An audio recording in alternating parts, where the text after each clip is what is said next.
Hey everybody, I'm George Bumann with the Yellowstone Life. I wanted to show you this tree because this is a very common marking that you see on trees here in Yellowstone, and it's from bison. Animals throughout the world can make all kinds of marks on trees, but here in Yellowstone, if you see this kind of gouged mark and the bark and the wood is ripped kind of in an upward direction, it's typically bison sticking their horns in and ripping upwards, and you'll see them rub. And if you look close, you can even see the hairs from the animal that would have been leaving the marks on the tree on the bark or the wood that's exposed. And you can definitely see that here.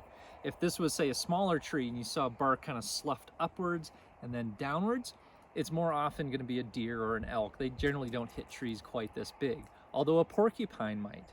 They leave marks that are more clean edged. There are no frayed periphery markings or anything like that. It's just them cutting through the bark to get to the cambium and eating that underbark layer.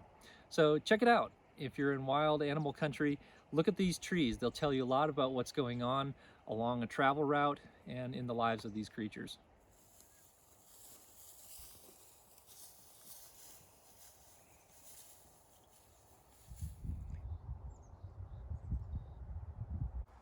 This is a classic game trail sign. You'll see logs that fall across where animals are traveling commonly, and game trails are notoriously difficult to follow at times. They can be really strong in one spot and they just disappear in another.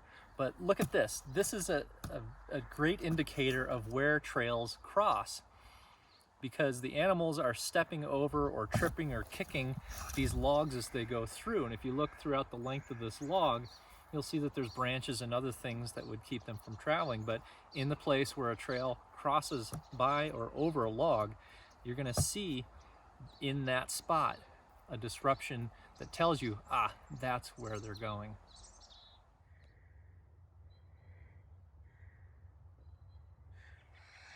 Now this is another really cool piece of log sign left by animals. It's not where an animal's crossed over a log along a trail. It's where the animal's literally gone over to a log and purposefully ripped it apart. This is classic bear sign. Both grizzly bears and black bears will be looking for grubs, small mammals, insects inside the dead wood of these logs on the ground, and they'll just go by and rip out pieces. And in this case, the whole side of this log was ripped apart by that bear looking for some form of food. I want to show you two classic examples of deer sign and marks on a tree.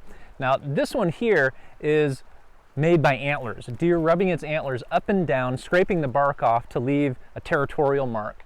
And you see that it's uniformly cleaned off, versus this one, it seems to have these channels in areas that are missed. And this is classic sign of an elk or deer using its bottom teeth to scrape the bark off of the trunk in order to eat the bark. So here's marking, and here is eating.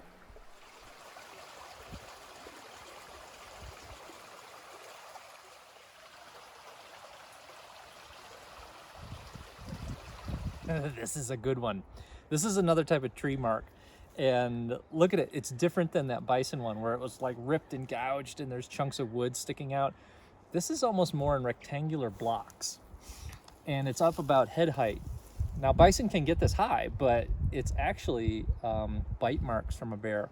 And if you look really close and feel on a tree like this, the otherwise like crispy, crunchy, sharp-edged bark is worn down to a nice smooth surface. So this is coming from a bear getting its back up against this tree and rubbing on it to leave its scent, but then also leaning its head back, arch, and biting chunks out of the bark. And you can actually see the canine marks if you look in close here.